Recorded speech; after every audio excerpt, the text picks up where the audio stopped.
I honestly felt like the most unlucky 14-year-old alive. Living out in the countryside of Arkansas meant that nearly everyone around me was a farmer, and kids like me were expected to start working on the fields long before we could even figure out what we wanted from life.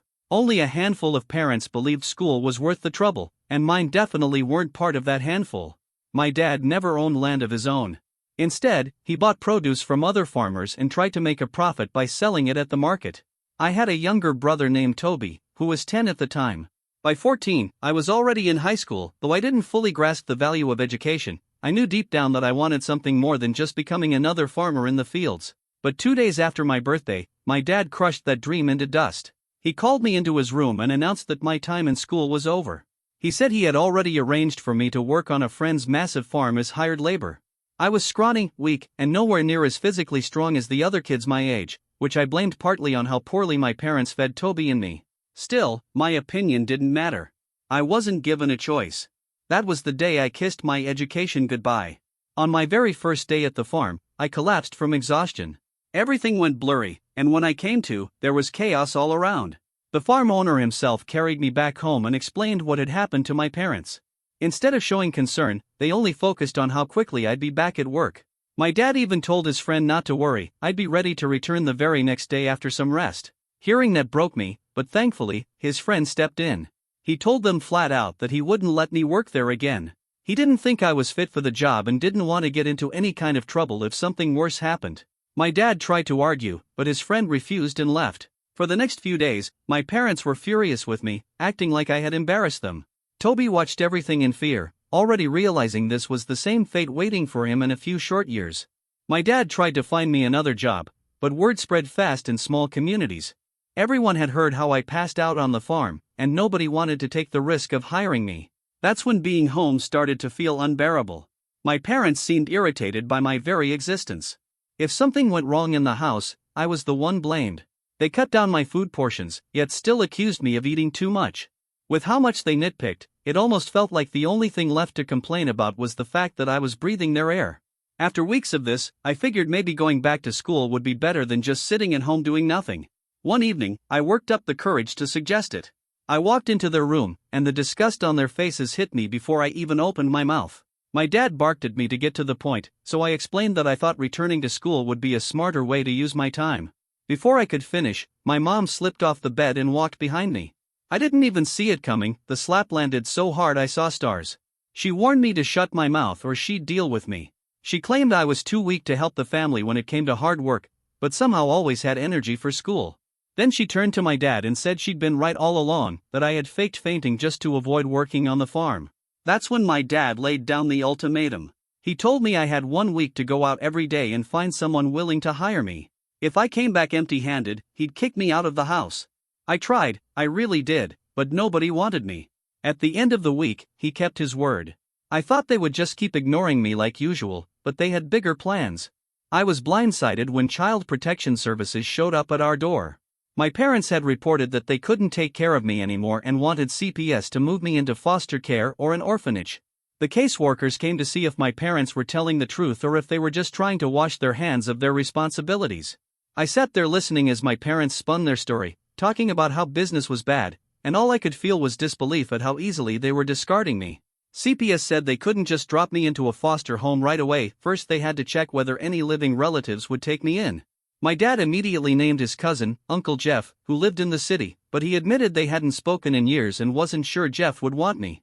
The way he talked about Uncle Jeff made it sound like the man was down on his luck, but the truth was Messier. My dad hadn't contacted him in 7 years and was relying on old rumors to predict how Jeff would react. I knew, though, that Uncle Jeff might actually have the means to help. Whether he'd be willing was the real question, and my parents knew that too. Years earlier Jeff had lived with us while he went to college, which my dad hated because he thought school was a waste and made Jeff lazy. Jeff finished college and even wanted to keep studying, but money ran out and jobs didn't come easy. My dad lost patience one day and told him to leave, and Jeff moved to the city to try to make a life for himself. Put yourself in Jeff's shoes for a second. Would you take in the child of the cousin who threw you out and then never called? I didn't expect much, but CPS promised to call him anyway. I worried I'd end up in a foster home. That thought haunted me for days. Fast forward, I'm 19 now, and I owe you all an update. CPS did reach out, and to everyone's surprise, especially my parents, Uncle Jeff agreed to take me in. My parents looked relieved, like they'd passed off a burden, and they kept telling me I'd end up just like Jeff if I stayed with him. Those words stung, but nothing prepared me for leaving home. The only person who cried when CPS let me out was Toby. He chased after me, clinging on, begging me not to go. I cried too. The pain of leaving him and knowing what he'd face without me was sharp.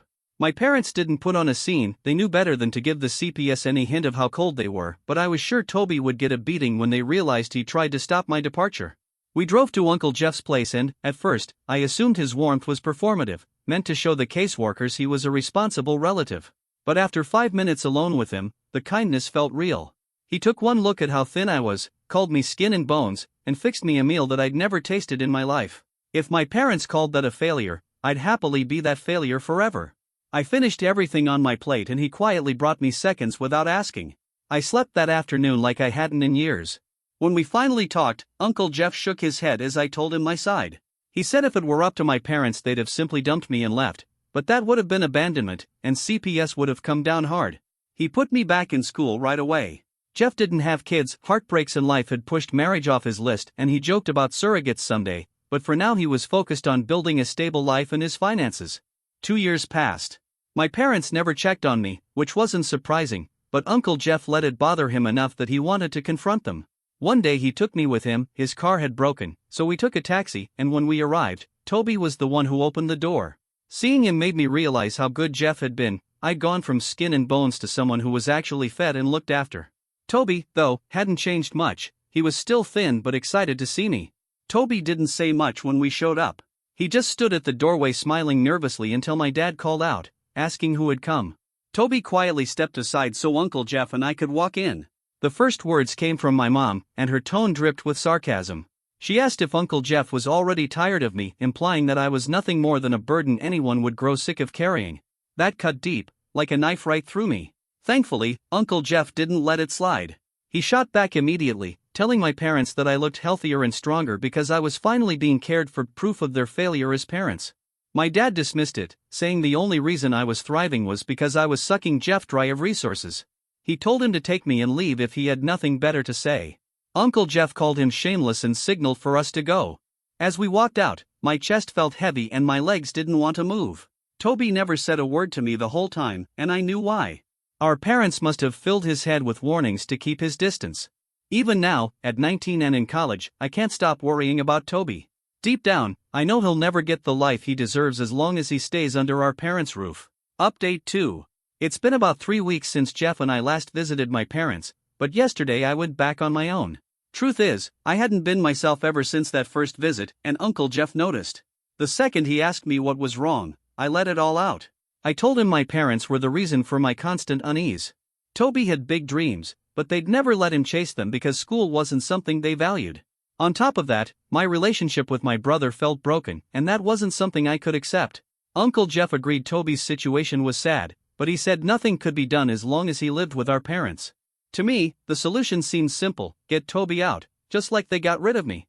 They'd happily hand him over to someone else if it meant one less responsibility. Jeff knew where I was going with this, and before I could even suggest it, he told me the problem wasn't his willingness, he'd take Toby in without hesitation. The problem was our parents. He was convinced they'd never give Toby up. I still wanted to try. Jeff made it clear he was finished dealing with my parents, but he said I could if I wanted. So I went yesterday. My mom wasn't around, but my dad was, sitting in the parlor with Toby. I told him straight that I wanted Toby to move to the city with us so he could go back to school. My dad sat in silence for 2 minutes, then asked if I thought he didn't have his own son's best interests at heart. The answer was obvious, but I bit my tongue and said I only wanted what Toby himself wanted. That set him off. He snapped that what he wanted for Toby mattered more than what Toby wanted. That's entitlement at its peak. He didn't even care that Toby was standing right there, tears rolling down his face. Toby is 15 now, and just like me at that age, Dad had already yanked him out of school and was forcing him onto a path he hated. I don't know where the courage came from, but I'm grateful it did. I told my dad that pushing Toby into a life he didn't choose would only make him resent them one day. My dad disagreed, saying Toby would actually thank him later. Toby broke down crying openly at that point. Dad didn't soften, he just told me to get out and warned me never to show up again. Uncle Jeff had been right all along. Still, I can't give up. Toby's only 15, which means in 3 years he'll legally be free to choose for himself. I just hope by then he hasn't been broken down so much that his desire for education is gone. Update 3. I'm 21 now, and on the surface, people would probably call me successful, financially at least. But even with a little over $500,000 to my name, my heart feels heavy as I write this. You're probably wondering how I managed to turn things around in just 2 years. Well, 2 years is enough time for a life to change completely, though in my case, the truth is different.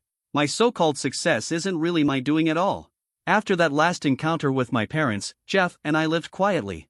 I had already accepted the fact that I didn't have real parents anymore. But then I started noticing something about Uncle Jeff that unsettled me. His health was slowly beginning to decline. I had started noticing Jeff's health slipping, and though I asked about it, he brushed me off, saying it wasn't serious. I tried to take comfort in his words until one evening when he called me in and began talking about how people needed to find strength even in their loneliest moments. The way he spoke felt off, but I didn't push. Then, out of nowhere, he asked what I'd do if I had all the wealth he had built up. I told him I'd start a scholarship fund for kids in the countryside, children like me who wanted an education but whose parents couldn't afford it. While I was still talking, Jeff broke into a violent cough. I rushed to grab him some water, but when he reached out for the glass, his hand was stained with blood. My stomach sank. This was way worse than he'd let on. Once he caught his breath, I begged him to let me take him to the hospital. That's when he calmly told me the truth: stage 4 lung cancer. He'd already been through treatments, but nothing had worked, and the doctors had given him only a few months left. Hearing that crushed me. I was willing to do anything, spend anything, if it meant saving him. I even suggested flying overseas for different treatments, but he said he had already tried, and the outcome was the same everywhere. From that moment on, every day felt like torture, a constant reminder that my time with him was running out. Eventually, he had to be admitted to the hospital, and he started putting his affairs in order. I told him I wanted to call my parents to let them know, but he stopped me. He said they had abandoned him long ago and he didn't want them anywhere near his final days. Then he dropped another shock: I was going to inherit everything he owned. I thought he meant the house and maybe some savings, but Jeff revealed he was worth over $500,000, and it would all be mine. None of it mattered in that moment. I would have traded it all just to keep him alive. Against his wishes, I still called my parents. I thought maybe, just maybe, my father would soften knowing his cousin was dying. My dad didn't answer, so I tried my mom. The second she heard my voice, she hissed and passed the phone to him. He answered with a cold yes, giving me a few seconds to explain. I barely got the words out that Jeff was in the hospital when he snapped. He accused me of disrespecting him in the past and said I was only calling to beg for money. Then came the part that broke me. He said even if Jeff and I were both dying, he wouldn't give us a single dime. I hung up, furious at myself for not listening to Jeff. This week, Uncle Jeff passed away. Even though we had talked about being strong and preparing for the inevitable, nothing could prepare me for the emptiness of losing him. Update 4. Since I had disobeyed Jeff once by telling my parents about his illness, I chose to honor his final wish by not telling them he had died. I had no idea how to organize a funeral, but thankfully, Jeff's friends stepped in. They made sure he had the farewell he deserved. His wish had always been cremation, so the ceremony was held at a funeral home. Standing over his coffin, watching him look like he was only asleep, was one of the hardest moments of my life. I broke down, sobbing like a child. Off to the side, I suddenly heard a voice I knew too well, my father's. My parents had shown up, mingling with Jeff's friends, pretending like they had been close to him. My sorrow immediately boiled into anger. I stormed toward them, and my mother had the audacity to ask why I hadn't told them Jeff was dead. I told her the truth, because Jeff wouldn't have wanted them there. She snapped that I had no right to decide, but before I could answer, I was called away for the cremation. As I turned to leave, my mom threw one last jab, saying I'd soon regret my pride when I realized Jeff hadn't left me a thing. I bit my tongue and walked away. Minutes later, Jeff was cremated, and I thanked everyone who had come to honor him. Back at the house, I hosted guests for light refreshments. That's when my parents showed up again, looking stunned as they took in the home Jeff had built. They walked right up to me and asked if it was really his. I looked them in the eye and said, yes. But it's mine now.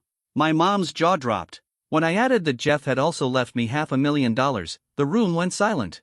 Before they could get a word out, I told them to get out of my house. My father barked that they were still my parents and I couldn't disrespect them like that. But I didn't flinch. I called security and made sure they were escorted out. Not just escorted, pushed. I knew Jeff would have been proud. After apologizing to the guests for the scene, I promised them Jeff's legacy would be honored. Soon I'll be changing my last name to his. Toby is 17 now, and by next year I'll do everything I can to convince him to come live with me. My parents can spend the rest of their lives alone, they earned that. Thank you all for sticking with me through this journey and listening to my story.